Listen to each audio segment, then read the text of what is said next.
Why? Excellent. Sorry. That's okay. That's okay. Why a character is doing something, what something really means. So think visually.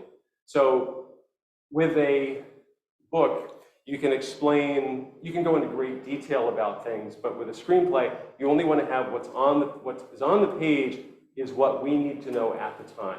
You might be able to do a little setup for some payoffs later, but you also don't want it to be so gushing of information. You don't want to overwhelm the reader with too much information. Again, screenplays are not books. One of the, I thought it was here, I guess it's on the first few of the page. So one of the best pieces of advice I ever got about screenwriting is write as if ink costs $1,000 an ounce. Because you want to have as much white on the page and as little text on the page because it makes for a smoother read and it makes the read flow easier because you don't want to just sit there and just be stuck in this big block of text on the page because it just, any reader who sees that, they just kind of, you can feel their shoulders sag as they get to it because it's just, oh, there's so much information here. And it's just slowing things down. You just want to, I just want to keep reading. I want to keep moving forward. I want to turn that page, but the more text you throw at the reader, it's going to slow down the read, which works against them enjoying it. So usually it works out to about 1 page of a screenplay is about 1 minute of screen time. So most scripts are between 95 to 115 to 120 pages. So figure an hour and a half to about 2 hours long. So it's just something to keep in mind. Don't worry about going into detail about things like what somebody's wearing or what their apartment looks like unless it's something that the reader or the audience needs to know. So I've seen so many scripts where the character description, when they're introduced, they'll go talk about their appearance, they'll talk about something they're wearing, or some detail that the writer thinks that we need to know, but that doesn't really pay off in the story. I've seen, like, oh, he's wearing a Rolling Stones t-shirt, a leather jacket, and jeans and boots. Well, okay, so why is it important that we know that? Because they want to create a better image of the character in our heads, but that you don't really need it. Just leave that up to the costume designer or the production department or the set design, because unless we really need to know that information, you don't need to have it on the page. Just focus on the important details of the story and the characters, the things that we need to know. Oh, so so there was the script that had 4 lines about a background character in a bar fight. So 4 lines on a page of about 105, 110 page script. Why didn't understand why we needed to have this. I think the writer just thought it was a great detail to throw into the scene of a bar fight, but it wasn't necessary. Leave that up to the director. Leave that up to when they're actually in production, that we don't need to have this information about a character who has no relevance to the story. This is just something that happens on the side. We don't need to know every little detail. Focus on the important aspects of the story. You want to focus on your protagonist, on your main character. This is their story. We are following their journey. Unless that guy who's involved in a bar fight plays some other role in the story, it's just unnecessary text on a page. You're just using up that valuable real estate on the page. Hey, look, real estate of the page. I know I just said that. So yeah, the more white space you have on the page, the better. So write as if ink costs $1,000 an ounce. And so this was a great example. So the writer was having trouble explaining or describing what was happening, that they wanted to write about this garden party, and they were going into such detail about, here's the food that's being presented, here's what all of the tables look like, here's what the weather's like, and here's what the estate where the party was taking place. And the instructor came back to him and said, why do you have all this? He said, well, I want to set up the mood for the whole scene. He said, well, a lavish garden party takes place. You hear that, and you just think, okay, I can kind of visualize what that's going to look like, because the more you're presenting all of that information about the decor and the food and the people and all of that, it slows things down. It's just unnecessary information. You want to keep things simple. You're trying to get the most impact out of the least amount of words. And that is a challenge when it comes to screenwriting, because that's really what it comes down to. You want to, again, keep things flowing, keep the smooth read going. So if you can minimize how many words you have on the page, but get the most impact out of them description-wise and explaining what's happening, that's definitely going to work in your favor. Yes, question. Yeah, Paul, I don't know if this is the right time to answer this question, so if it's not, we'll address it later. Sure. But as you can see, in your opinion, what's the main difference and or thought process in writing a screenplay versus writing a book? The thought process? Well, we're thinking a lot here of, like you said, not describing things, because we're going to see it anyway. Right. But to you, what's the main difference in? Well, I think with a book, you can go into so much more detail that you can use up a page and a half explaining what the character's bedroom looks like, or something about them, something internal that is not visually explained to us. With the screenplay, we're really only getting what we're seeing, maybe what we're hearing. And you can also use subtext and imply what something might mean and kind of hint, give us a little nudge of the elbow type of thing. But with a book, you can go into the characters' heads. You could explain why things are happening. With a screenplay, you have to take a different approach, that you want to explain why something is happening, but you can't just come out and say, well, this is why he ran into the room to grab the vase. We have to show us that. Show us the process of why it's happening. Does that make the Yeah, that makes sense. And I don't know if this is the right time to ask this. Sure. But what's the main thing that people that write books need to know about converting that and writing their book into a screenplay? Because I get the question, I'm a filmmaker, get questions a lot. How can I turn my book into a movie? Okay, that's a great question. Well, a lot of times with books, it's about what's the main story of your book? Because a lot of books, they have multiple characters. You may have a primary character, your protagonist, but there are also going to be a lot of subplots that maybe revolve around the main character. So maybe some of them don't involve your main character. So you kind of have to learn to use a little surgery on your own story. You have to focus on, here's the main storyline. This is the main character. This is what happens to them. You have to focus on all the things that happen in the story that the protagonist, usually, hopefully, the protagonist is the one who instigates the changes that are going on. Because you want to have an active protagonist. The protagonist who drives the story forward, we want to see what happens to them. We know what their goal is. We know what they want, what they need, and we want to see if they can achieve it. But if you start focusing on things that divert our attention away from the protagonist and their journey, then you're going to just have a very cluttered script. You're going to have more information than you need. You're going to be distracting us with things that we don't need to know about. That is one of the things about adapting a book to a screenplay. You have to know what to cut out. You can't have everything in your book that's in a screenplay. That's cool. I would like to jump in right now. We will have time for a Q&A at the end of the presentation. So unless Paul would rather us question as we go, in which case we risk him not having time. We would like to reserve our questions until the end of the presentation. I'm perfectly fine with answering questions, but I guess preferably if it's something I've already discussed or if it's something you maybe see on the screen. But if you miss the opportunity, just write it down and we'll bring it up at the end. There's no set format for this. Okay. Excellent questions, though. Excellent questions. Bernard, you had your hand up? Well, I was just going to say to Chris, really, I think in a nutshell, what the screenplay is doing is giving artistic license to the director, the actors, the wardrobe, the scene construction, all that. And what Paul's put there, a lavish garden party takes place, sums it up. You've got in your head what is in your book, this lavish garden party, which you write about in great detail, a whole page maybe. But they interpret that for whatever they're doing, from the theme to everything. Right, and just to emphasize that, so this is 6 words, 1 line on the page. So in a book, you'd probably be able to have maybe a page and a half explaining everything that's going on. Maybe you go into the history of the garden party, why it's happening, and just go into more detail, because with a book, you can do that. You have unlimited pages to work with, but with a screenplay, you only have a limited amount of pages to work with, and you also want to keep your scenes tight, because the more they drag on, the more they just kind of go on and on and on. I've seen those a lot. That you're going to lose the reader and the audience's interest. So you really want to keep things moving, like focus on what's important.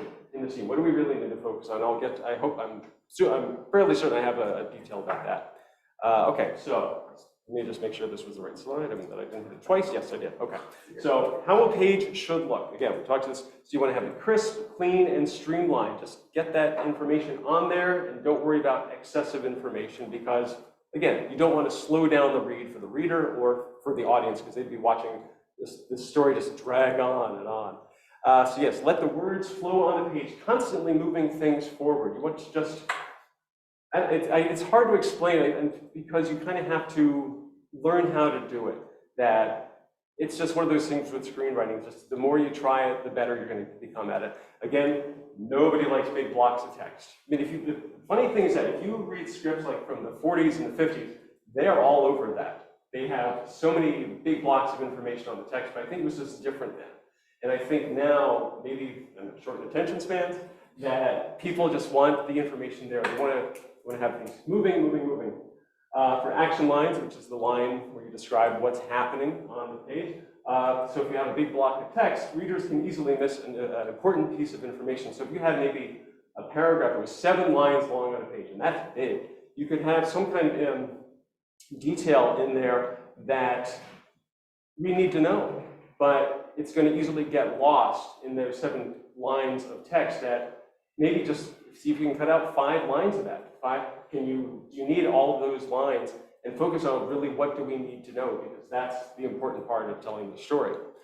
And also for dialogue, it plays a role in that because the longer somebody keeps speaking, the more likely the reader and audience are going to lose interest. That unless it's a really important monologue, that you don't want to have the characters just droning on and on because imagine you were in an audience and someone was just they just kept talking on and on.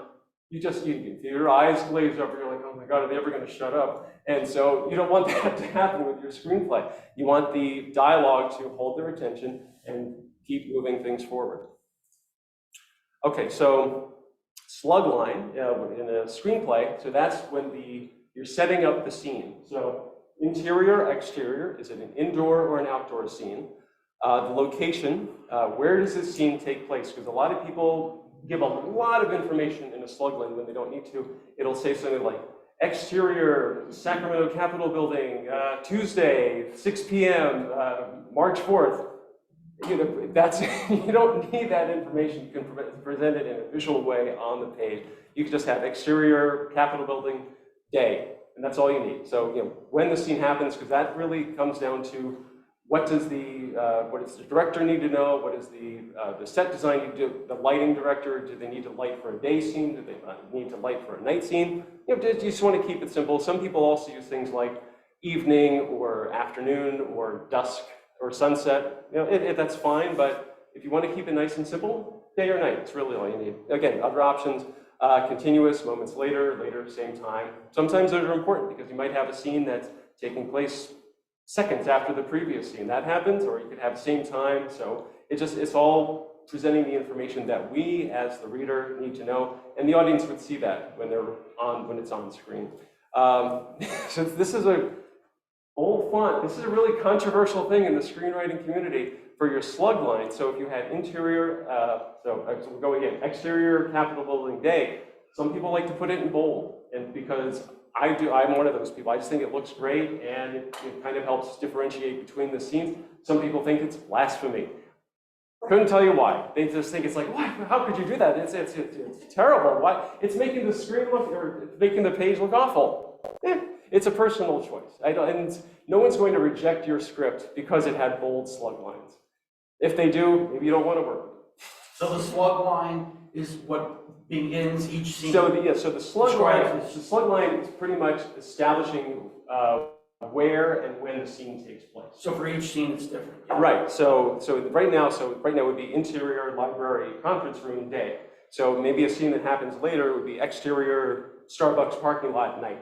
So if those two scenes, if the second scene came after, we would know that we went from a scene in here to a scene that took place outside, but also that, because one's interior and one's exterior, so we know that we need to do a location shoot, and also we need to set up what kind of lighting we need, and it's all about the information that we need to know.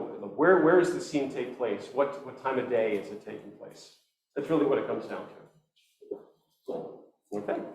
Action lines, we talked about that. So again, how many is too many? I try to keep it to 3 at the most, because that's a nice, reasonable number. It looks great on the page, and it can also, it helps with the flow of the read. 4 if you absolutely need it. I didn't put it on here because there wasn't enough room on the page, but we have what's called widow/orphan words, which is where one word takes up an entire line on a page. You want to try to avoid that if possible, because again, that's wasted space on the page, because it looks better, and also you want, again, trying to keep the script and the read as tight as possible. So if you can have, 2 lines and then 1 word on the 3rd line, you might have to do a little creative editing or come up with a different word or words to get rid of that extra space so that that remaining word ends up in the first 2 lines. That's probably confusing, but I know what I'm trying to say. So I hope that made sense. Does everyone kind of understand that? Okay, great. Write actively, not passively. So this is really important for screenwriting, because you want to, movies are about motion pictures. So you want to describe what the characters are doing. Use the present tense. So if you want to avoid saying like, Bob is running, you would say, rather than instead, use Bob runs. Or, I'm not sure, I want to get ahead of myself. Okay, no, I haven't, there wasn't room on that. So the Thesaurus is one of your best friends. That you can write Bob runs, Bob sprints, Bob sachets, Bob moseys. There's so many different, there's something like, I know, there's like 500 ways to say walk. And so that way you're mixing things up. And also, if someone said Bob walks, you have a mental image of what that's like. But if you said Bob slinks, you have a mental image of what that's supposed to be like. So again, you're painting a mental picture with words that we can see it in our imagination, what you're trying to have the characters do, or you're explaining what it is that they are doing, but in the most effective and the most applicable way, or with the most applicable word as possible. And sometimes you have to go through a couple of words, because every writer does this. Like, okay, well, I've had writers who've been told, well, every character walks somewhere. Don't they do anything but walk? And I said, well, and I had to ask, well, does anybody mosey? Does anybody sachet? And they said, I guess. And I said, well, go through and find every time you use the word walk, trying to come up with a different verb to really convey what it is the character is doing. Or maybe they're stomping, maybe they're striding. That they're all different ways to say almost the same thing, but they definitely convey a different mood to get that point across. Meet your characters. Okay, so the first time you introduce a character in a story, their name is in all caps. You can have it be the first and last name, but that's really the only time you would have it in all caps. So every time after that, just regular, first letter capital, the rest small lowercase. But also when you introduce them, it helps to have an age and a description. So this is a really key point. You want to describe what kind of person they are rather than just what they look like, unless part of their physical description is important to the story. So I was describing earlier about the wardrobe. So unless we need to know about why they're wearing that Rolling Stones shirt and the leather jacket, don't worry about that. One of the best descriptions, character introductions I ever saw was something like, John, James Dean Cool at 15. And I immediately had an idea of what that character was like, rather than, John, pretty boy looks, and also every actor is attractive. So don't put like John 15, handsome. Well, yeah, he's an actor. All actors are going to be handsome or pretty or beautiful, and try to avoid cliches like beautiful but doesn't know it. Oh, so many eyes roll when they read that on the page. So think of it this way. If someone were to ask you what your protagonist was like, what would you say? How would you describe them? I once read, someone wrote like Betty, 23, trouble leaves the room when she walks in, rather than just what she looks like, and just what that kind of gives you a mental image. Like everybody probably has a different idea of what this character looks like, but you kind of have an idea of what her personality is. So we want to know that, because that is a little more effective than just 5'10". She's got a curvy hourglass figure. Like, well, why do we need to know that? A lot of actresses are going to look like that. We need to know what is this character like? What is this person kind of like? And again, all actors are attractive. Okay, I did mention the Thesaurus, we'll get to that. Spelling and grammar do matter. They matter for books, they definitely matter for screenplays because it's a lot easier to misspell a word in a screenplay because you get caught up in it and sometimes you just don't catch it. It also indicates you're taking this seriously because if you read a script and you find like 2 or 3 spelling errors on the first page, it's not going to get better from there. You're going to find more and more the more you read the script. So you really have to be almost your best editor and proofreader, and there's nothing wrong with hiring somebody or asking a friend, can you look at this just for misspelled words and make sure I have everything right? Because a lot of times it's easy to miss those kinds of things. So you, again, use the word that best paints a mental image. Okay, I said 500, it's 142 synonyms for the word walk, and that is a lot. Spell check, not your friend, does not know the difference between lose and loose, your and your. You know what you're trying to say. Spell check does not. So you can just hit spell check, okay, page, and everything looks great. And someone says, well, why do you have this? You have a Y-O-U apostrophe R-E instead of Y-O-U-R. And you'd be like, I do? Oh no. So one of the best, okay, I love this example. I've read for a couple of screenwriting contests. And this is an actual sentence that was in the book, or in the script. She places a bag of frozen peas on the counter, P-E-E-S. I could not tell you for the life of me what that script was about, but I will remember this line for the rest of my life. Because definitely a bit different mental image than what you want to expect. And I think that was like on page 12 or 13, the rest of the script. I couldn't think of anything else. I kept going back. How could they miss that? They must have just hit spell check. That's an actual word. So for them, it didn't make a difference, but it makes a difference to the reader. They're going to see that and think, how could you miss that? So again, spell check, definitely not your friend.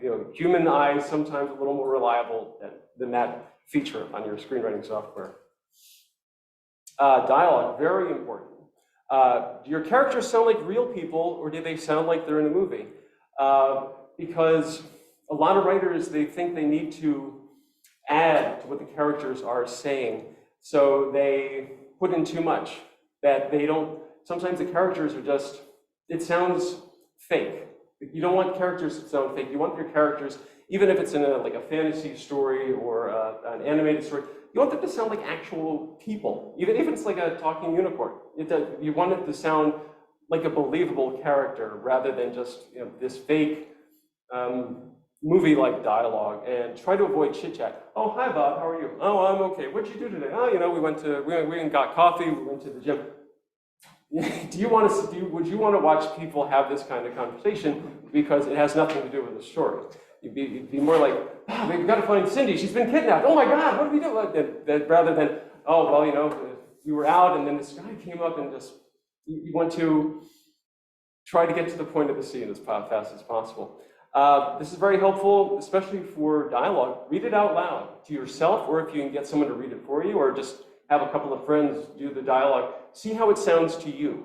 Because if it sounds okay, maybe you could use a little punching up, or it needs to be tighter, or it just sounds, no, I don't think that character would say that. It really helps because there's this weird disconnect because you can read it on the page and you can kind of hear it in your head, but when you actually hear it spoken and it's coming from an outside source, there's a little bit of difference to it. And it makes it sound different. It's a little more effective to hear other people reading it because you as a writer have an idea of what this character is saying, what you think it's going to sound like. And I've had this so many times at table reads that I've written dialogue and the way the actors present it, it's totally different. And sometimes it's even more effective than I intended it to be. And sometimes it's like, oh, that doesn't sound right at all. And so then you have to go back and do a little tweaking. It's just extremely helpful. I think we've covered this. Avoid exposition via dialogue when possible. Hopefully I got this right. So someone said they actually saw this in a script. They were having a competition among readers, like what's the worst expository dialogue that you could think of. Someone actually wrote, tell me again why we're going to grandma's funeral. Because they're really trying to explain things for the reader or the audience rather than, again, showing it. So they just felt like we can kind of do this cheat where it's just, we'll just have this really inane question that nobody in their right mind would ask, why do we have to go to this funeral again? Because you know, and you want the characters to explain it. So we did kind of talk about if a character has a long speech or a monologue, that rather than just have this long column of text on the page, feel free to break it up with them doing something. Kurt Vonnegut had this great quote that if you have a character who has a long monologue and they're just talking and talking, have them do something while they're talking. You can put in an action line, speech, speech, speech, speech, and then he pauses to take a drink of water, a few more lines of speech, he scratches his head, or he sets some books down on the table. That it breaks up the text, but also it gives the actor something to do rather than just having them stand there and recite this 30 to 40 seconds of dialogue, because again, that's not something you really want to just make your audience suffer through. That you want to have things happen while the characters are speaking, because it helps move the story along. Again, that's really what it comes down to. Conflict. Yes, a necessity. All stories are conflict, even for a book or for a screenplay. It is really the basis of every story. So really the conflict in every story is that something is preventing your protagonist from achieving their goal. It might be a physical, a mental, or a supernatural conflict. So somebody, something, or some concept is really what's standing in their way. And the heart of the story is how are they going to overcome that conflict to achieve their goal, something that they need or something that they want. So that kind of helps you put the story together, that every scene helps you advance that thought process. Okay, this is my character's goal, this is what they need to achieve, how are we going to get there? So every scene has to be like that. And again, that when we say conflict, every scene needs to have some form of conflict, but one thing to keep in mind, that doesn't have to mean like somebody's shouting at each other or that the world's going to end. It could just be something very small and very seemingly insignificant, like maybe some character's shoelace is untied. That's going to have some kind of ramification for them. So it's a conflict that it's something that's preventing them from achieving their goal. Maybe their shoelace is untied, but they have to run to catch somebody because their shoelace is untied. They trip and fall, which sets off another chain of events, which is more conflict, because you want to make it hard for your character to achieve their goal, because if it were easy, that would be a really boring story and nobody wants to see that. How conflict shapes story. Each scene should give your protagonist no choice but to go with the option that gets them closer to their goal, but it also makes things worse for them, makes it harder for them to get to that goal. So they could go the easy way, but that would not get them closer to their goal. If they went the harder way, that gets them closer to the goal, but it made things harder for themselves. That's what you want to have. It's more conflict that you always want to wonder, how is the protagonist going to achieve their goal with all of these things that are happening to them? If you have to keep piling them onto them, that's really actually a good thing, because you want the viewer, the audience, the reader to keep wondering, how are they going to get there? How are they going to achieve this goal? How are they going to get from point A to point B? You want to make it hard for them because it makes it more entertaining. And also the reason you have all this conflict is it shows how the characters deal with the conflict and how it helps them change, develop, because you always want to have a character start one way and then something happens to upset their world and that they need to accomplish this goal to get things right, but they also change over the course of the story. That's called character arc, which is also a thing in books, is from what I understand. That you want the character to have to undergo some kind of, they will have to go through a conflict, get to their goal, and it's not going to be easy. So you really want them to, they have to change and develop as they go, or else they're not going to achieve their goal.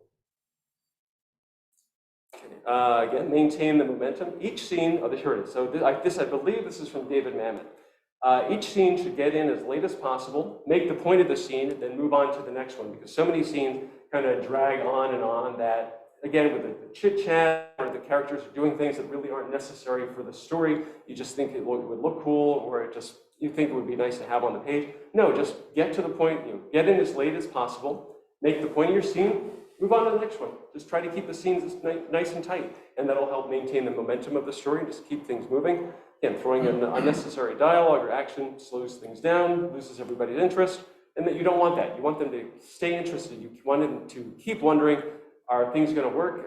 How is our protagonist going to achieve their goal? And by keeping things tight and efficient, that's really what helps.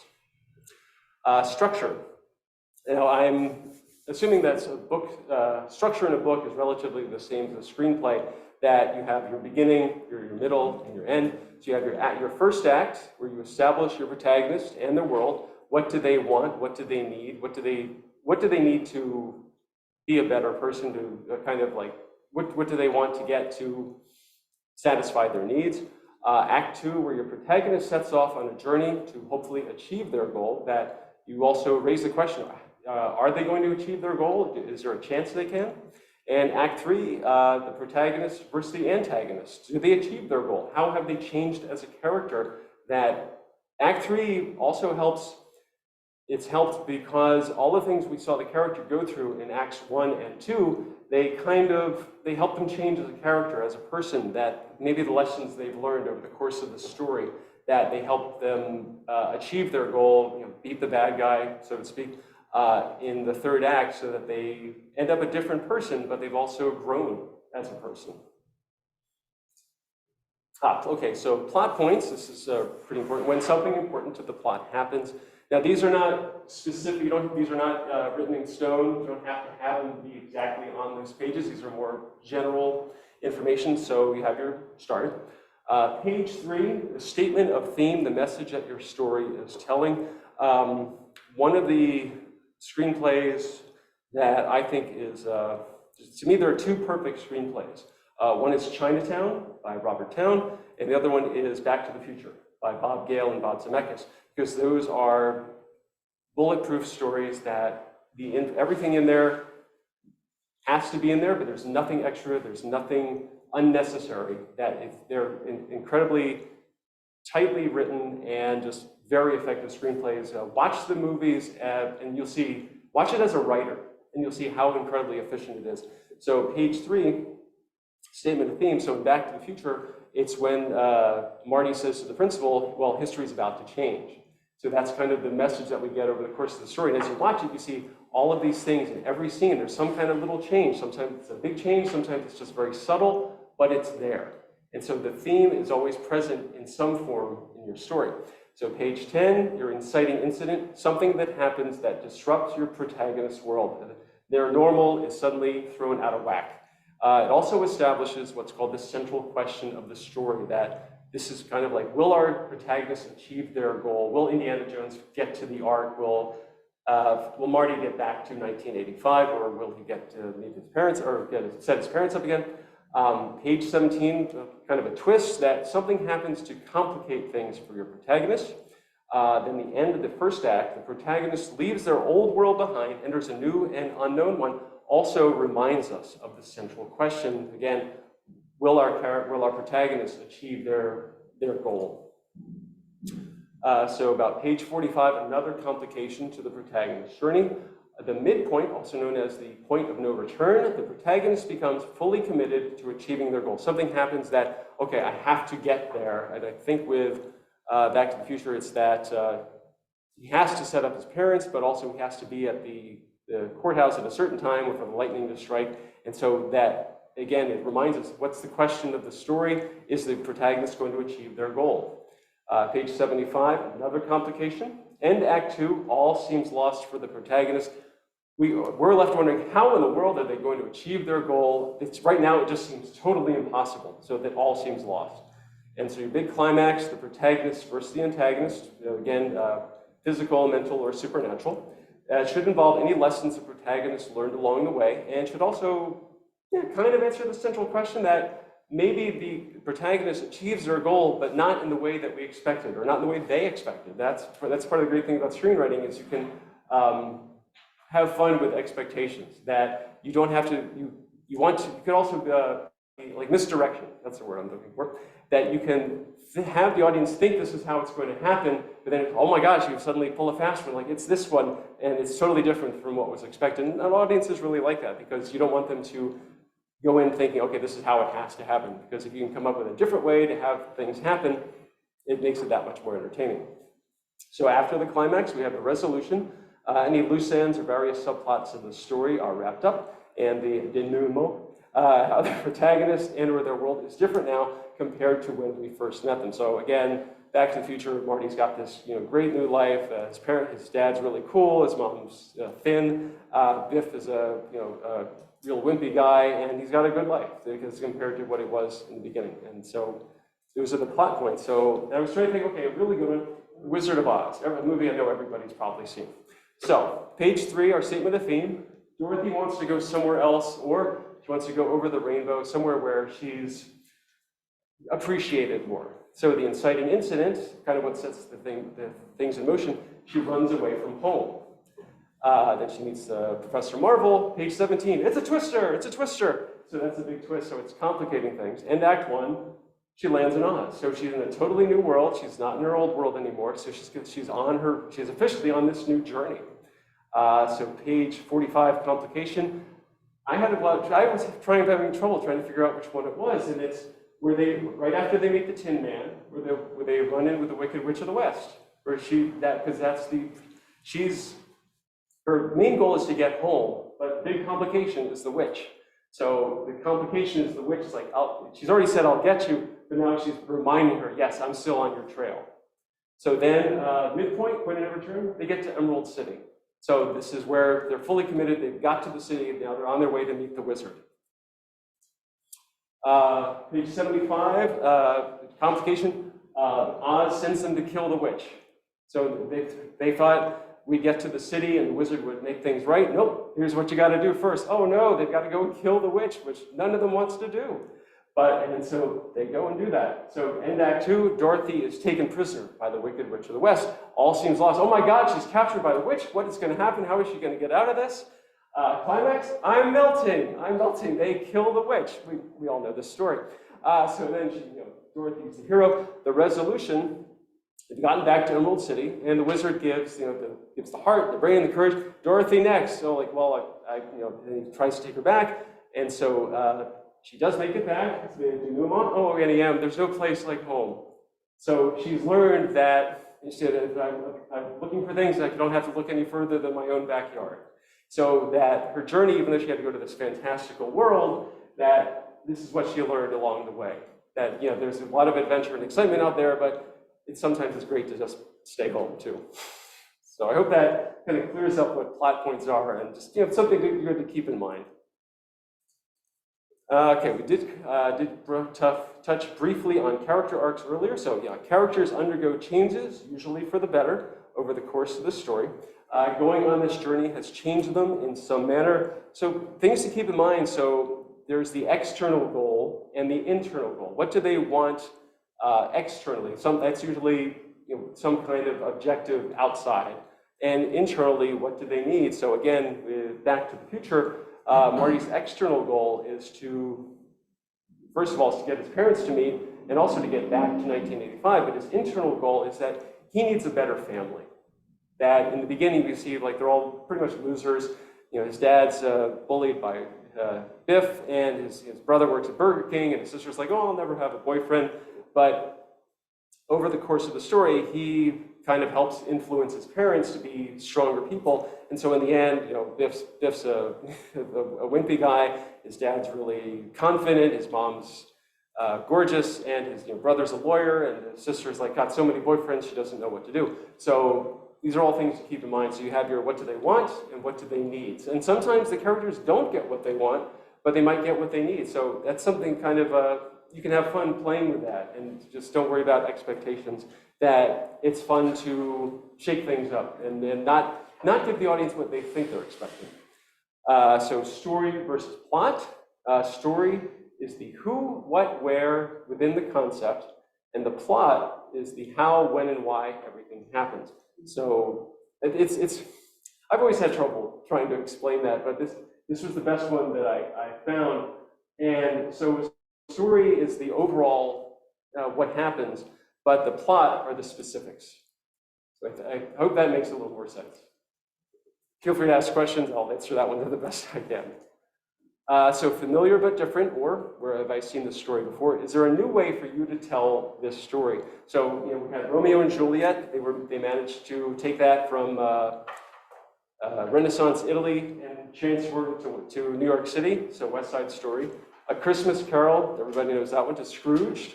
So same story, but different setting, so familiar, but different. And like the Seven Samurai, that they remade it as a Western to the Magnificent Seven. So go for the hard turn, exceed expectations, give us something we're not expecting.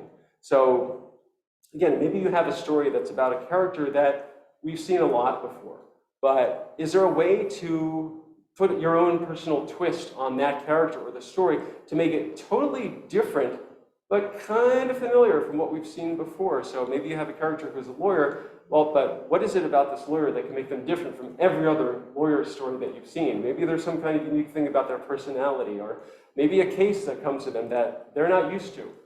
Just have fun with it, because sometimes Hollywood is afraid of things that are too new or too different.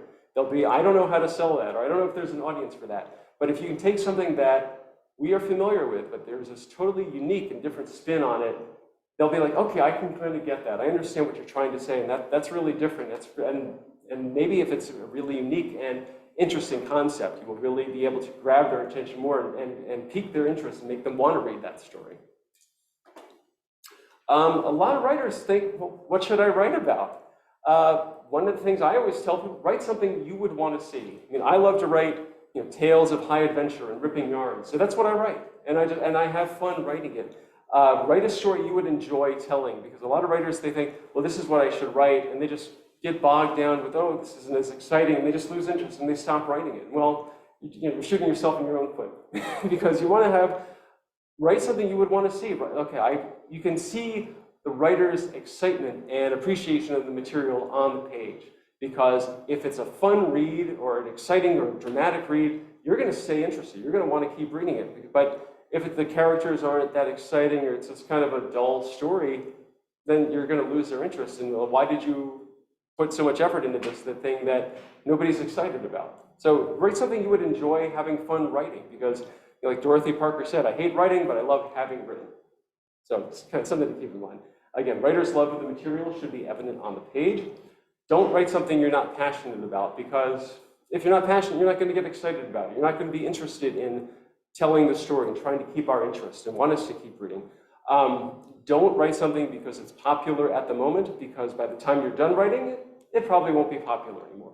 Because a lot of people think, well, there's so many cheap horror movies that are out now, I could write something like that. And you'll spend 6 months to a year writing it. By the time you're writing it, a dozen more movies are going to come out. So you can't predict what things are going to be popular, because sometimes people think, oh, this movie is going to be a huge hit, and it's a huge bomb.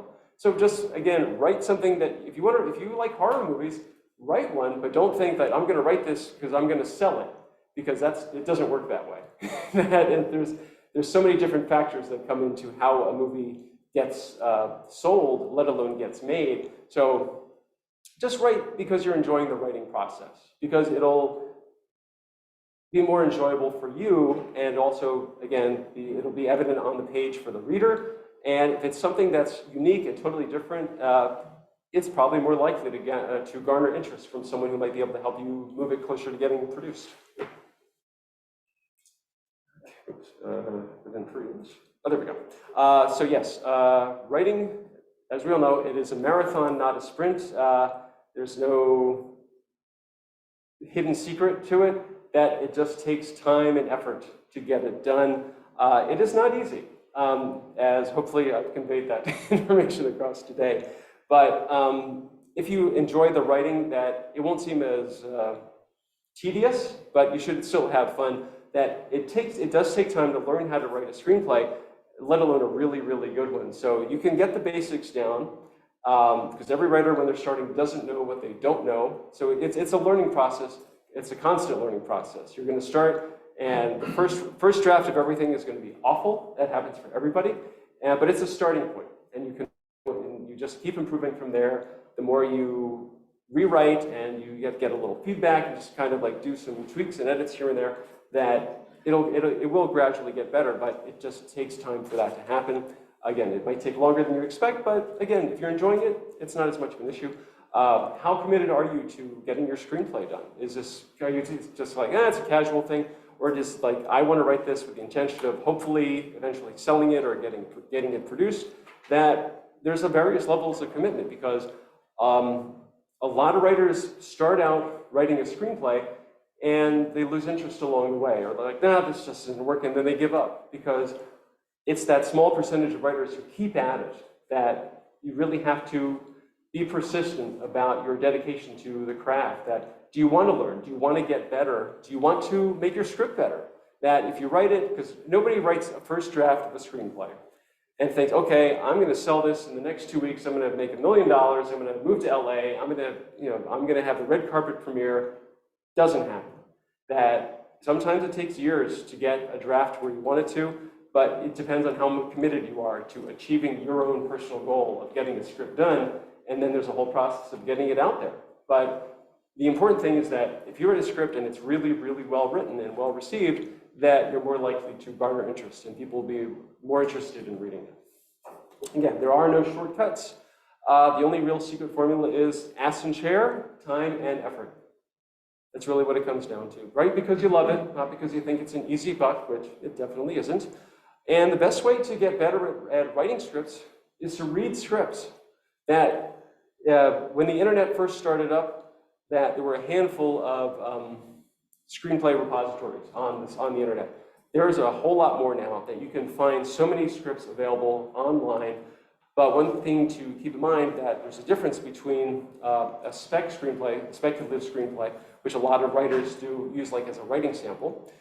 There's a transcript, which is really very unhelpful for learning how to write a screenplay because it's almost like they're just describing what's happening without any emotion to it. And there's a shooting script, which when you're really starting out, you don't really need to worry about camera angles or lighting or things like that. You just want to focus on the story and what it is we're seeing and hearing on the page. Again, mistakes will be made. The first draft of any script is always going to be bad. Just get it written. Rewrites are inevitable. Again, happens to everybody. New writers don't know what they don't know. And again, are you willing to put in the time and the effort to learn how to get better? Because that's the only way you're going to get better. That with writing a book, you can write it, but you're going to have to go back and do some rewrites on it. But with a screenplay, it's the exact same thing. It's just really how it works. So writing is like working out. At first, it's going to be tough, but the more you do it, eventually you'll get the hang of it, and the stronger your skills will become. So keep in mind that any progress is good progress. That you might not feel it to you, but you'll find that if you wrote a first draft and you worked on maybe doing like 2 or 3 drafts more than that, if you looked at your latest draft and then compared that to your first draft, you realize, hey, I actually am getting better because it is evident on the page. Because the more you put into writing and rewriting and kind of getting a better grasp of how things should look, it's going to be evident on the page, and that definitely works in your favor. Even writing 1 page a day is better than not writing any, because you're like, oh, I don't feel like it. Sometimes it's hard to just sit down and write, but if you put in the effort, maybe just dedicate 30 minutes a day to writing, or maybe you suddenly find yourself in that groove where you're just like, oh, hey, this is actually, I like how this scene is developing. Oh, I know that scene I came up with earlier, this would go perfect right after that. Sometimes an hour or 2 hours can go by and you don't even realize it because you're enjoying the writing process. And keep in mind, the script ain't going to write itself. So you need to put in the time and effort to get it done. I'm a runner in my spare time, so everybody runs at their own pace. Somebody else might reach their finish line first, but that's no reflection on you. So don't worry about, it's going to be different for everybody. So someone's going to finish a lot sooner, they might have better results, but that doesn't mean you're a bad writer. It just means things are progressing at a different pace for you, and you should not take it personally. Just think, okay, well, that's how they did it, this is how I'm doing it. And sometimes it's hard to get over that mental block, but you kind of have to just keep at it. And the more you do it, that you'll feel a little more confident in your own abilities. We are nearing the end, hang in there. So some resources that you want to keep in mind. So there's a ton of screenwriting books out there. When I first started, there were only about 3 or 4. Now there's probably at least 2 dozen, at least. So the ones that I heartily recommend, there's one called Story Sense by Paul Lucy. That kind of gives you a good idea about the actual writing of a screenplay. The Screenwriter's Bible by Dave Trotier, which for me, that was about really kind of like where I learned about plot points and structure. That's more about, it's almost technical, but it also has a lot of information that's very helpful. It kind of gives you references of other films and how all of those things played into it. That's Not the Way It Works, which is a more recent book by Bob Sines. That's a really good book that it covers about the writing of a script and also after you've written the script. So about, I got the script, what do I do now? And I'm going to throw in my own plug. Yes, I have 3 books. So as Gloria mentioned in the beginning, that I run this screenwriting blog called Maximum Z, and I've been doing it since 2009. And so a few years into it, I was trying to think of, well, if I got the chance to talk to a script consultant, what would I want to ask them? So I came up with these questions for script consultants, and originally I found 5 script consultants online, but the more research I did, I found over 50. So, and that's not even the total number. There's probably at least 100 script consultants out there, all of varying degrees of results. But so I contacted all of them and sent them these questions. And so I did these series of interviews where they talk about like, something they've read or watched that they thought was well written, how they got their start, what do they think are the components of a good script, are screenwriting contests worth it, yes or no? And the great thing is that everybody had a different answer. Some people had an answer that was totally different from what somebody else had, and it's just a great variety of information. And what's even great that majority of them are still available. And so if you have a screenplay and you want some professional feedback on it, their contact information is included in the interview. Online resources, these are just websites that are really good for overall script information. There's one called Go Into the Story. Screencraft, they also do a lot of contests over the course of the year. The International Screenwriters Association, which is a good group to belong with, they also post a lot of listings for writing gigs. So if you have a script that matches some kind of criteria that a producer is looking for, that might be a great resource for you. Script Reader Pro, which is great for offering advice to screenwriters. Script Magazine used to be an actual magazine, now it's just online.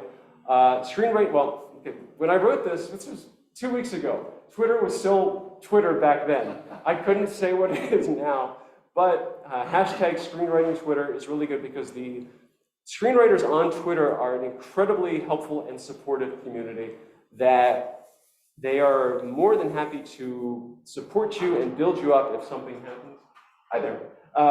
So they will help revel in your accomplishments and they will sympathize with your disappointments because everybody on these has been through pretty much the exact same thing. They've all had their ups and downs. So screenwriting Twitter is a great thing to be part of. And this has really exploded in the past couple of years is there are a lot of screenwriting advice and screenwriter interviews on YouTube that it's just a matter of tracking them down and finding them. That if you can just go to YouTube and put in like screenwriting how-to or screenwriting instructional, you'll get a wide variety of options. So you can't go wrong with any of them. So I wrote a script, now what? Again, so notes, feedback, analysis, consultants, they're also, if you know other screenwriters, ask them. Say, hey, if you have the chance, can you take a look at this and see what you think? And a lot of writers they'll say like, what kind of feedback are you looking for? You can say, well, how are my characters? How's my story? How does it look on the page? Just be honest. And if you're comfortable with your skills, offer to do a swap. Because a lot of writers are more than happy to do that as well. Contests, again, something that has really exploded in the past couple of years. There are probably at least 1,000 screenwriting contests out there. But the thing to keep it that it's such a variety that there are ones that the industry really pays attention to. There's the Nickel Fellowship, which is given through the Academy, the same people who do the Oscars. That's like the biggest one. And then there's the Austin Film Festival. They just wrapped that up a couple of weeks ago. And then there's Page International. Those are like really the big 3. And there are other ones that are also well received. But if you come back and say, hey, I won, I was an official selection of the Des Moines Film Festival screenwriting contest. Well, that's great, but nobody really cares. Because not to slight the Des Moines Film Festival, but unless it's a really industry respected contest, the other one, all the rest are really just, I want to say they're a waste of money, but they can be a little bit of an ego boost, confidence booster for you. Like, okay, my script it's not the piece of trash that I was afraid it was. Like some people thought it was good, and so you can kind of take it from there. And query letters, which is about contacting managers or production companies if they'd be interested in reading your script, if they'd want to represent you for representation, or if they think it might be something they'd want to make. That there's a whole industry about that. Again, you could also type Google screenwriting query letters, and that'll give you a lot of resources about how a letter should look and what to include and what not to include. So definitely, if you're ready to send your script out there, you'll learn about query letters, and it'll be really helpful.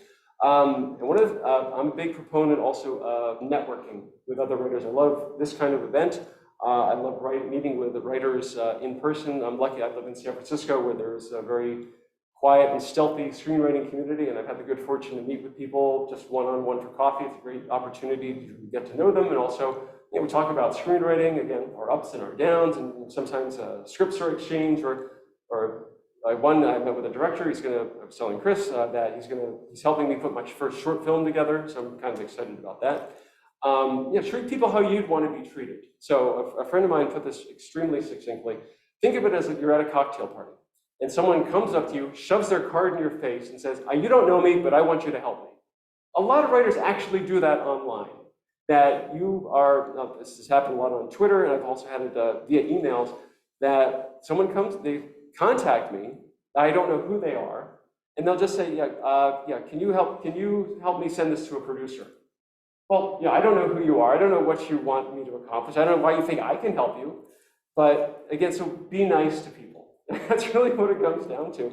And when you are interacting, especially one-on-one, especially in person, make it about them. Because I don't like it when I meet with, I had this experience at a couple of screenwriting conferences where I'm talking to a writer and they just won't stop talking about how great their script is. And this producer really liked my script, and my script, and me.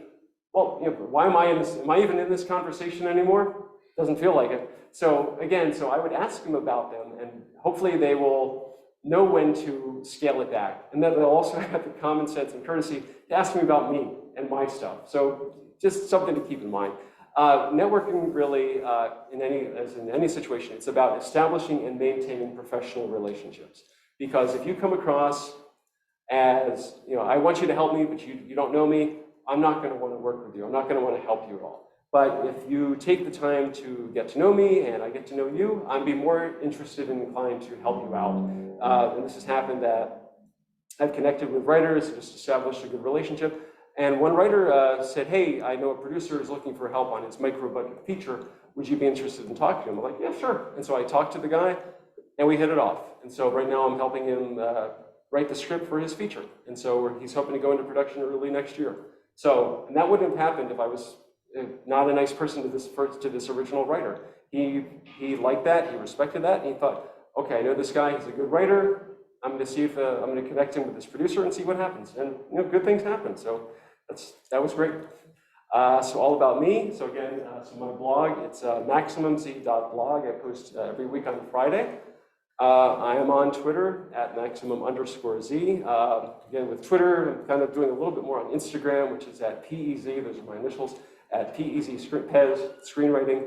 I'm also on LinkedIn, and I have my card here, but my email is paul.zeidman@gmail.com. That is pretty much it. I hope I wasn't too drony or too rambling, but this was a lot of fun. I love to talk about screenwriting. I love to talk about it with writers. I love talking to writers. I just hope you all had a great time. This was a lot of fun for me. So thank you, and I appreciate it. And the end. Thank you. You want to do Q&A? Oh, yes, Q&A, please. I got a question. Oh, questions. I love questions. Actually, Jennifer had her hand up first. So one page is a minute of screen time, so you think Pretty much. From On- about 90 pages? What's that? 90 pages, 60 to 90 pages? Well, okay, so your average movie is about anywhere from 90 to 110 pages, sometimes 120. So on average, it is usually about a minute per page, but you can also have, it depends on how it looks on the page, because you can have a scene that is only half a page long on the page, but maybe it takes longer to portray on screen. Sure, depending on the action. Exactly. And also, and maybe sometimes it's about the editing, how it is, but that's all in post-production, which is not really your concern. Something that's really helpful, I hope I can explain this right. So when you have a page of a screenplay, think of that each line, or like if you have like a 2-line description, think of that as a shot. And so, so like the first line would be like, Bob walks to the refrigerator, opens it up, grabs a beer. Then the next line would be, Bob strides over to the sink and washes an apple. So think of that little gap between those two things. That would be where the editor would know to cut. So that, okay, so we see him walking over to the refrigerator, he grabs the beer, walks over to the sink. So it's not one continuous shot. I mean, it depends on how the director wants to do it, but it could be that the first one is that you see him walking to the fridge, grabbing the beer, closing the door. Then they cut to the next little scene or part of the scene where he's at the sink.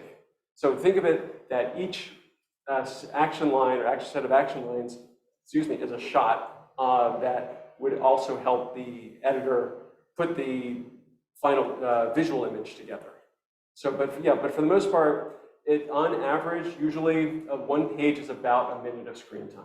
So if you had a script and it was 80 pages, it's only an hour and 20 minutes, and that's a little short. So sometimes you don't want to pad your story, like with a book, that you want to, there's always room that something could be expanded a little bit. Because I've had scripts that, like the first draft was maybe 92 pages, which is good, but was a little shorter than I wanted it to be. So I'd go through and figure out, okay, what can I add to a scene that doesn't make it too long, but also maintains the integrity of the scene, that keeps things the way it should be, but also doesn't drag things out. And so you'll find that if you add things, a little bit of here and there, that it eventually helps you to, again, not pad it, but reinforce the scene, which also helps reinforce the story, that you're not taking away from the story just for the sake of making the script longer. Does that make sense? Okay. Bernard, you have a question? You're obviously very experienced, and movie sets aren't, places where people get invited to watch what's going on. It is rare the writer gets invited to the set. Well, that's what I was going to ask. Have you ever had an experience where your script or something that you're familiar with is actually being set up on a movie set? And can you see the difference between, or the similarities of the script that you've written and how it's being set up? I haven't been on something that I've shot because this director I'm working with, he got me to, we worked on a short over the summer. So he asked me to develop a short form, and I did, but he's also on the East Coast. And so he was able to do that shoot in a weekend. So there was no need for me to go out there. I haven't been on the set for anything I've written, but I also know writers that sometimes the director is a little protective of the material, even though they're not the one who wrote it. So that the writer might be invited to the set. It's not common. Sometimes it does happen, but I would say maybe it's a 50-50 split. Those numbers could be totally wrong. But I have talked to a lot of writers who've been on set for things that they've written. They're usually hanging off to the back, but they say it's a thrill that you are there and you're hearing actors recite dialogue that you wrote, and you're seeing them do things that you described happening. I mean, I just, the short that I was talking about, he just completed all of the post-production on it, so he sent me a link to it. And I was watching it, and after they'd finished the initial shoot, because we were talking about our other script, and he was telling me about how the short shoot went. And he said that the actors did a great job with the dialogue, but there was also a little bit of improv here and there, that they were adding things or mixed things up a little bit. And he said, I hope that's okay. I said, yeah, that's fine. Because as the writer, that you can't be like, this is my baby. You're not going to change one word, or I'm walking, and nobody's going to want to work with you. So you have to be open and flexible that, yes, things are going to change over the course of time, but you can't be that protective about your material. Because a lot of times, if you sell the script, it's not yours anymore. You can't, well, like, that's not how I wrote that scene. Well, we don't care because you don't own the script anymore. We do. So just sometimes you have to write it, and someone buys it, you just let it go. And hopefully it still stays true to what you originally wrote. There have been writers who sell the script. Maybe there's this line of dialogue that's still in there that they wrote. Everything else totally different. It happens. It's just the way the business works. Yeah. Yes. So do you find that it's possible to find the script for any movie that's been made? It's a challenge because it depends on the film. Because if you find something that's really well known, you're more likely to find it. And there are also a lot of scripts that are been published as a book, because they'll have it the way it's supposed to look on the page in the book. So it'll look the way a script page should look, but in book form. That you can, a lot of those are available. It depends on really what script you're looking for. But also, like I said, when I was in college, that they were selling a lot of screenplays for a lot older films. Like I saw the script for Some Like It Hot. Wow, the way that script looks then, totally different from how it would be made now. But that's the way it was done then, but things just change over the course of time. So if there is a particular script you're looking for, just go to your search engine and type in, title and screenplay and see what comes up. Sometimes you'll get a PDF of it that's available, but again, you have to be careful that it's not a transcript, which is, it's a poor man's version of a screenplay. It's just, it's just real basic. Sometimes there's not even any emotion to it. It's just line, line, line, line, line. Yeah. So it's just something you have to be careful about. Oh, I saw Jennifer here. I didn't realize you had your hand up. This is me. Yes. Okay, what was I going to ask? Oh, do you think that contests are a good way for an unknown writer to toss out a screenplay? That's a great question. Okay, ask yourself, if you're going to enter a screenwriting contest, what is your objective in entering it? Are you doing it to get industry recognition, industry access? Are you just looking for money? Because some just offer like $250 cash prize, or maybe some of them offer screenwriting software, which is great. And sometimes, like I said, if it's a smaller contest, you're going to get a nice set of laurels you can print online and stick to your wall. Ta-da! And so, which is great. And yeah, it does give you a sense of pride. But again, if it's like the Des Moines Film Festival and you won first place, that's great. Nobody cares, but that's great for you. The only thing is that keep in mind that so many people want to be a screenwriter, that they love movies, they love writing. I'm one of those people. But some of these big contests, like the Nickel and Austin and Page, they get literally thousands of entries a year. Like, I don't know what the number was this year, but last year, Austin, they got 14,000 entries. That's for screenplays and for TV. And they were also doing things like short films, like some kind of podcasting. I don't know how that would work, but So there were several different categories. Yes. Of screenplays. Right, and that's for Austin, but for and also maybe if you have a genre script, you have a fantasy script, or you have a drama or a horror. There are a lot of contests that are specializing in just that. Yes? Well, and there was another speaker here, I can't remember what her shtick was, but she mentioned that Netflix is always looking for scripts. Well, that's the thing. With Netflix is tough because a lot of people think that you can just write a script and submit it somewhere. A lot of times you need to have representation. Yeah. Because a lot of places, even trying to get representation, that you can't just send them an email. It's very rare that if they think there's something so unique and original about your script that they're going to want to read it, a lot of times you'll just get no response at all. So you should try to get an agent. Well, that's the thing, is that with representation, there's agents and there's managers. An agent handles the product, the script. Manager works with the talent. So they would help you hopefully get writing gigs, like a rewrite, or you would be able to pitch on a project. I personally think it's probably more conducive to establishing a career to go after a manager, because they're more likely, because you have a lot of junior managers who are looking to really establish themselves, and the best way they're going to do that is with new writers. And sometimes that you have to go the query letter route. That's really helpful. But also, doing well in a screenwriting contest is no guarantee for success.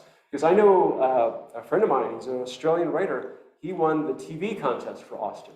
And he flew to LA and he met with a couple of managers and producers, and nothing came of it. That it really tore his heart out, because he was really excited. And he still wants to write, but it just was such a blow to him that he kind of like took a year off of writing just because it just really devastated him. That he was really excited about winning, and it's a great script, I've read it, but people are like, yeah, it's a great script, but I don't know if I can sell it. Because there is a difference that a script can do fantastic in a very well-respected contest, but that doesn't mean it's a good movie. Because there have been scripts that have won the Nickel, again, that's the contest through the Academy, and I've read some of these scripts and I'm like, I don't understand how this won. I mean, I've read, and I've read for Austin too, and I read the script that I thought was a terrible script. I hated the main character. I thought he was snarky and nothing, just a real jerk. And turns out that won for best comedy. And my response was, this isn't a funny script. How is this funny? Like, I don't think snark is that amusing. So again, with writing and success, it really is all subjective.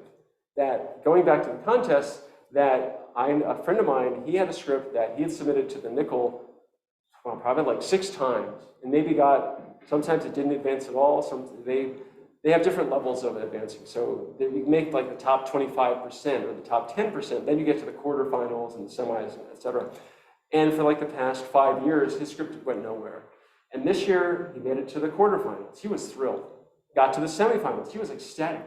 Got to the top 50 scripts. He was over the moon.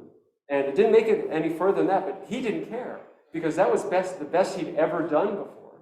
And so now he can contact managers and say, hey, would you like to read a script that finished in the top 50 in the Nickel? I don't know what kind of responses he's received from that, but it just made his year because he'd had so many no's and then he finally got this yes. Because sometimes that's what it comes down to. You are going to hear 1,000 no's before you get that one yes. It doesn't matter who it is, but sometimes that's what it comes down to. Yes, you had your hand up first. So are managers pitching to agents or directly to studios? It varies. That usually the manager will go to a production company. So because actually I'm working with a producer now who has one of my scripts, and she's been shopping it around, and we're hoping to make a connection with a production company. And so I don't have representation right now. So I'm reaching out to managers, okay, I have this script and this is what's happening with it.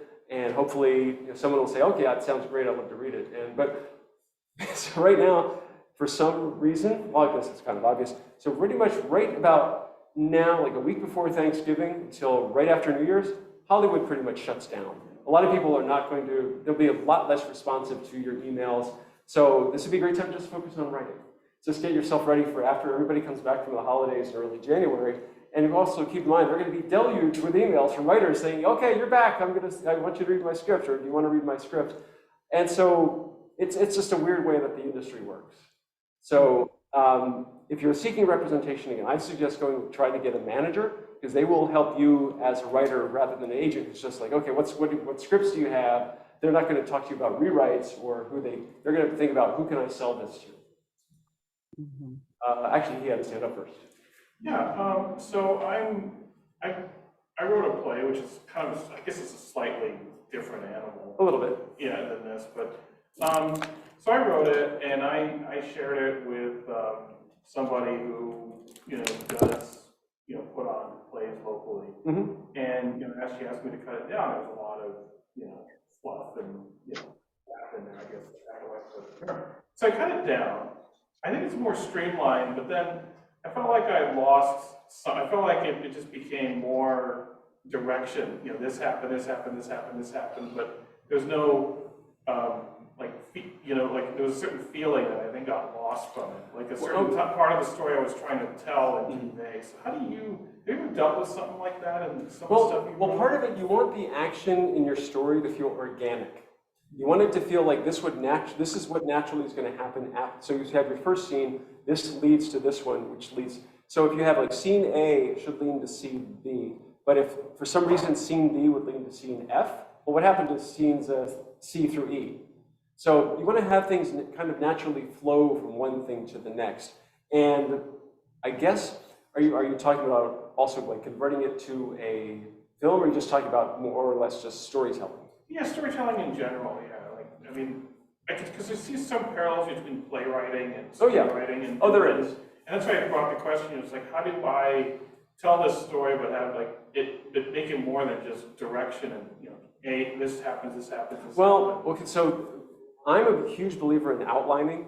So I outline like crazy before I even start on actual pages. So I try to figure out, okay, so I do it in a very linear way. I can't start at the end and work my way backwards. I'll be like, okay, here are my plot points. Here's what happens from our opening scene to our statement of theme around page 3. And I start okay, how can I get from this plot, this statement of theme to the inciting incident. So how do I set up my protagonist's world? And it's just kind of like trying to figure out what should happen next. And sometimes you can have, like going back to the Future, there are so many, the first act is all set up, that all of the things that are set up in the first act pay off at some point over the rest of the story. So if you, again, watch it from a writer's perspective, you'll see all these things that are set up in the first act that have some kind of payoff somewhere along the line in the rest of the story. And so I think that's one way to do it. But again, with outlining, so I try to figure out, make sure everything, again, flows, and that you're maintaining the momentum of the story, that it's kind of, it just keeps moving forward, that there's no lag, there's no, well, wait, why is this happening? Because we already saw something like that happen before. So I think that's kind of what it comes down to. I think, again, you want everything to feel organic. You want everything to feel like this should happen, right? This happens, and then that leads us to this, and that leads us to that. It's all about constantly moving things forward, that we're always working our way towards that end goal for the character, but also for the story. Does that kind of help clear things up? Yeah. Okay, great. Oh, yes. Excuse me. Some people online are raising their hands. I think you probably. Oh, I'm so sorry. So Judith and then me. Yes, please go ahead. Oh, hi, this is Judith. What I'm wondering is if there is anywhere we can watch a movie that you've participated in, specifically who wrote the screenplay, or is it? No, Is there one? No, actually, some of my stuff is still in the development stage, so I don't have anything that you can watch just yet. And actually, this short film that I was talking about earlier, the director asked me not to share it on social media because he wants to submit it to some contests first. Okay. But again, I'm happy if you go to my blog, maximumz.blog, I have the log line for some of my scripts. So if you want to read one, I'm happy to share. I'd love to read one. That'd be great. So yeah, I took a picture of it. Oh, great. Yeah, so go to my blog, and there's I think it's all about me or something like that. Then there's a link to, or it lists some of my scripts. So if there's something that particularly grabs your attention, you're like, oh, I'd like to read that, just send me a line and say that you were part of the Sacramento writers group. Okay. Zoom in that and say, oh, could I read the script? And I'm happy to send you a PDF of it. Oh, great. Thanks. Well, I'm so sorry, I got to run. Oh, I really enjoyed it. Thanks so much. Great job. Thank you. I'm glad We exchanged cards. Okay. I really appreciate you coming out. Gentlemen, see you soon. Thank you. Okay. Sorry, I also wanted to ask, what is the main difference between regular software such as Word and screenwriting software? Okay. In other words, what will one do that the other won't do? So you need to have screenwriting software because the way that the page in a script is set up, that there's specific requirements for it, that it needs to be of certain margins, that you can tell when it's written in Microsoft Word that it just looks different. And that, again, that it's what the screenwriting software is what the industry uses. So if you want them to look at it and they look at your first page and it looks just weird, it's not what they're used to, they're going to know that it may be a great story, but they're going to know you don't take it as seriously as you should. That if you want to be a screenwriter, there are some things that you're going to have to make the investment, and screenwriting software is one of them. Okay. So, and yeah, I think, oh gosh, I was lucky that one of my scripts did well in a contest, so I got a free copy of Final Draft, which is kind of the industry standard. Up until then, I've been using this other one called Movie Magic, which is just as good. It's just a different set of bells and whistles, but it's all about, you know, the way that the elements on the page are set up. So you can tweak it a little bit so you get a little more on the page, but you also don't want to mess with it too much that it looks totally weird. Okay, thank you. Sure. Thank you. Can I jump in? Oh, can I jump in really quick? It's just We have one person. comment? Someone else. So say what, one person in the room, then I'll come back to the Zoom one. Oh, actually, yes. Thank you. In the fiction that I write, I rely heavily on descriptions, narratives. Sometimes there's very little dialogue. Seems to me that script writing is pretty much all dialogue. Well, that's the thing. It depends on how much description you need. Because like as in Faulkner, I think wrote like, oh no, Michener. James he did this book I think called Alaska, and I think like the first 20 pages were all about what the environment looked like. You can't do that in a screenplay. So with your kind of story, you need to, okay, what do we need? What are we focusing on? Because what genre is your material? Historical fiction. Okay, so you wouldn't really need to have that much because, like, which era is it set in? Let's say early 70s. Oh, okay, so you could also establish that in the very beginning. So you would have like exterior house day, then you have superimpose, Los Angeles, California, 1972. So that's going to plant in our head, okay, the story takes place in 72. You don't need to go into the, okay, he's wearing bell bottoms and a polyester leisure suit, he's got big sideburns. You don't need any of that. I guess what I'm really asking is, are there any methods that you'd suggest to develop your ability to generate dialogue for a screenplay? Generating dialogue. Well, really, again, you want to have the characters try to sound like real people. That you also don't want to have them go into overly expository dialogue, explaining things. That you can convey a mood with what the characters are saying. That just kind of, again, sound it out if you need to. Just write it out and then read it out loud, even to yourself. And if it sounds like, okay, this works, okay, you wouldn't say that, or okay, there's got to be a better way to say that. It's just kind of a lot of little trial and errors, really just trying to find what works best, not really for you, but what works best for the story. Because you might not like the way things are going, but if it works best for the story, that's really the important thing. Because if you're writing the story to satisfy yourself, then you're defeating yourself. Because you want to write the story to entertain the reader and the audience, to, again, hold their interest. But if you're writing it because you want to write a script that you like, that's only a small percentage of it. You want to write it that it's going to appeal to hopefully as many people as possible. And if it might not be something you're as used to writing, then that's something I'm starting to work on too. Like there are things that I'm just not good at writing a certain dialogue or a certain kind of character, but I have to learn how to because I want to expand the variety in my writing. And sometimes it's a tough lesson to impose on yourself, but it really helps. So maybe just in baby steps. Don't feel like you need to suddenly just jump into it feet first. Kind of like, okay, I have this character. I want to slightly change how they are from the initial book to how they would be on screen. And so kind of tinker with it, experiment with it. Again, have fun with it. Because the more you can get into it, the more it'll be appealing to the reader or the audience, that they're going to think, okay, I'm invested in this character. I want to see what happens to them. Hello, Paul. Is that Adele? Yes, it is. I want Yes. to thank you so much for the wonderful presentation. Oh, I what? especially related to your final slide where you said it's all about maintaining professional relationships. We've done that today. We can do this on Zoom as well. I hope our California Writers Club will offer the opportunity to interact with the Q&A session like this on Zoom. Many thanks from Adele. Don't look at my last name, Tarantino. I don't use that for writing. I'm not his cousin. No, I don't like his movies. Oh, sorry, Quentin. But anyway, when I write with my pen name.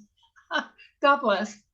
Oh, thank you. No, what you should say is, and if someone says, are you related to Quentin Tarantino? You say, I don't want to talk about that guy.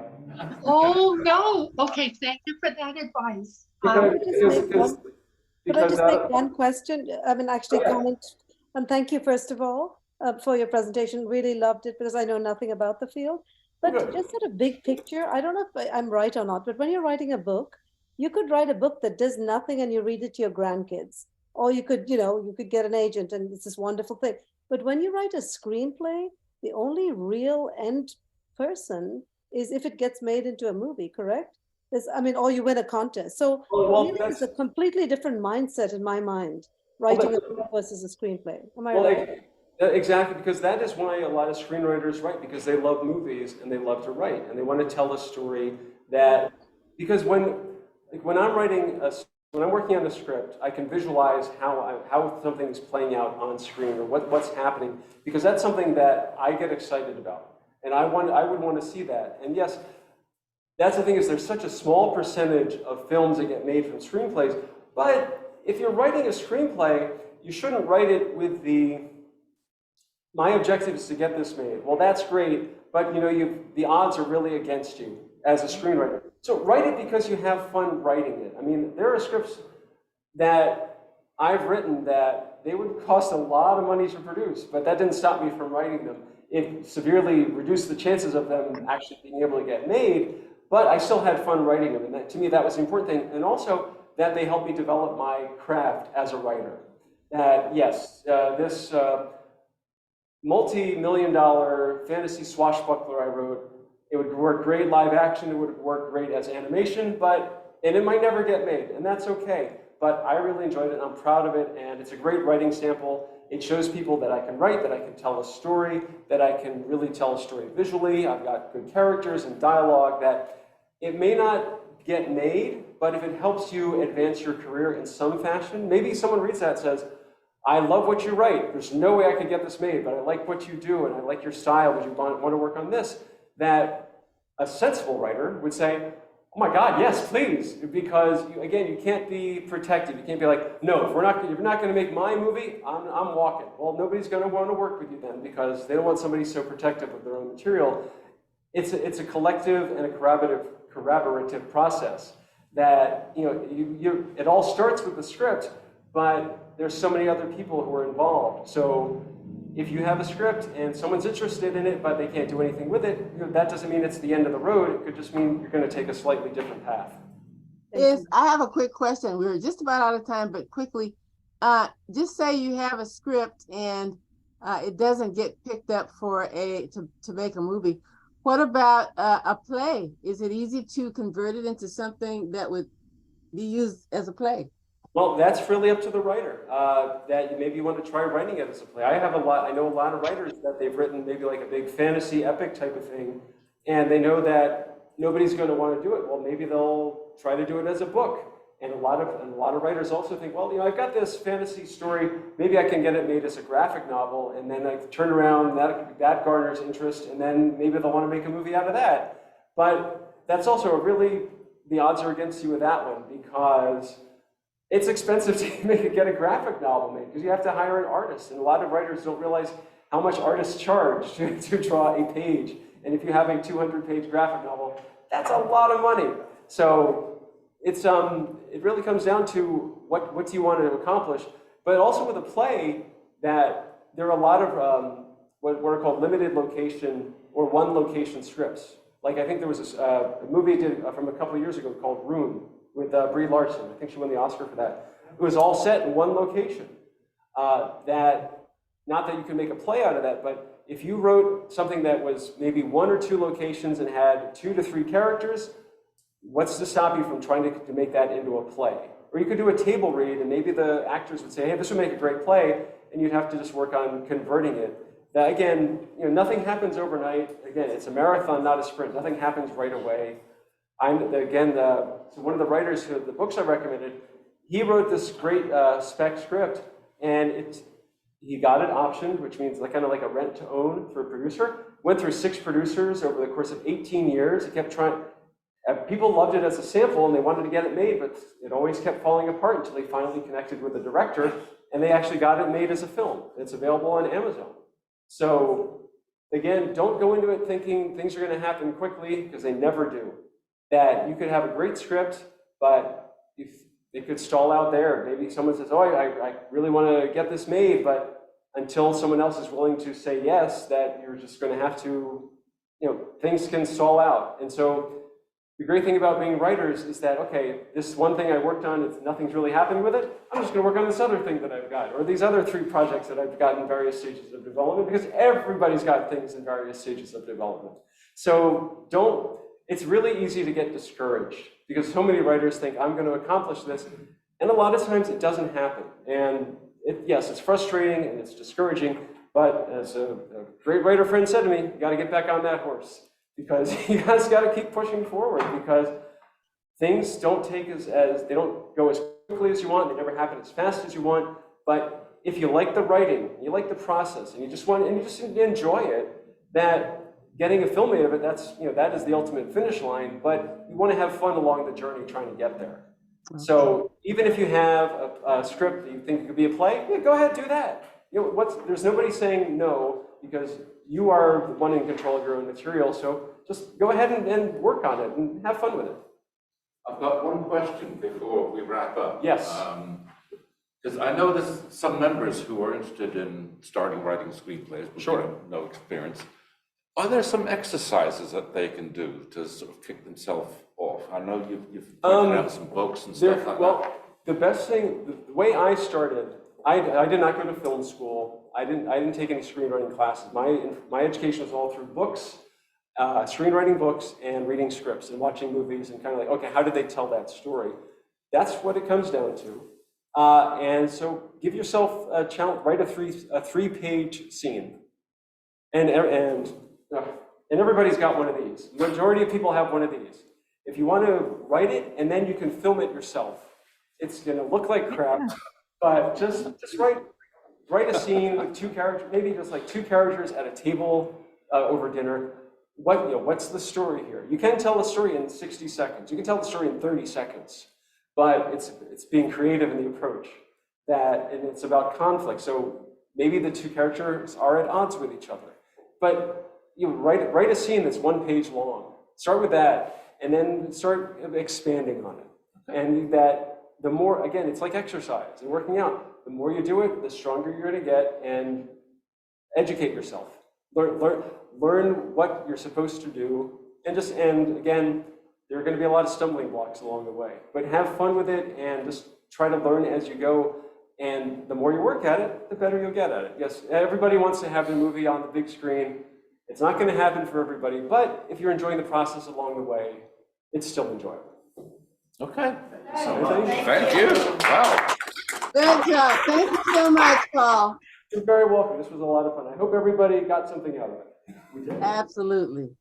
There's also Paul's books here and his card and stuff like that. And as I said earlier, there'll be a recording on, there'll be a pointer on a link on the website to the YouTube location, to the YouTube channel. So yeah, thank you. You're very welcome. Thank you. Books are for sale. I got a kid in college. Okay, great. Thanks again. And everybody, remember the holiday party. Yeah. All right. Okay, bye-bye, everybody. Yeah, thank you. Actually, you can stop recording. Okay.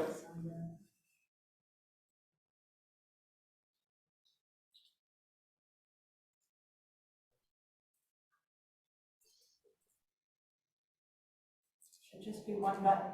Yeah, there we go. I know.